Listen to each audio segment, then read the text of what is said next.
एक समय की बात है। एक छोटे से गांव में एक जादुई कुआं था। गांव वासियों का मानना था कि यह कुआं विशेष शक्तियों से भरा हुआ था और जो भी इसका पानी पीता उसकी सभी इच्छाएं पूरी हो जाती। परंतु इस कुएं के बारे में एक रहस्य था। इसका पानी केवल तभी चमत्कारी बनता था जब कोई व्यक्ति सच्चे दिल से कोई नेक काम करता। गांव के बीच में एक गरीब किसान रहता था जिसका नाम रामू था। रामू के पास बहुत कम साधन थे, लेकिन वह ईमानदार और परिश्रमी व्यक्ति था। वह हमेशा दूसरों की मदद करने के लिए तैयार रहता था, चाहे उसका खुद का जीवन कितना भी कठिन क्यों ना हो।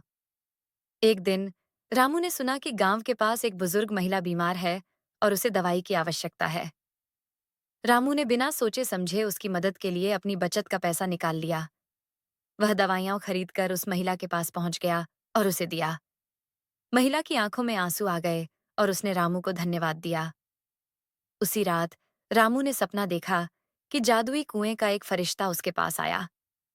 फरिश्ते ने उसे बताया, रामू, तुम्हारे सच्चे दिल और नेक कार्यों के कारण तुम कुएं का चमत्कारी पानी प्राप्त कर सकते हो।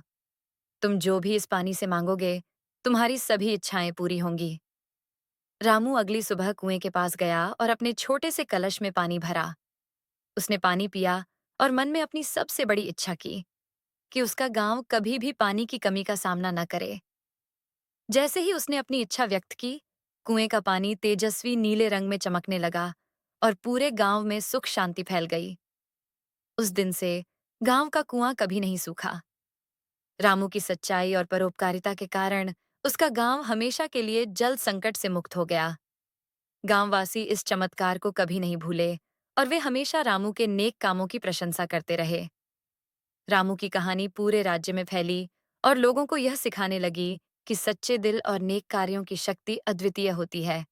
इस प्रकार जादुई कुएं की कहानी एक प्रेरणा बन गई और लोगों को हमेशा सच्चाई और परोपकारिता के मार्ग पर चलने के लिए प्रेरित करती रही। और इस प्रकार रामू और उसके जादुई कुएं की कहानी सदियों तक यादगार बनी रही।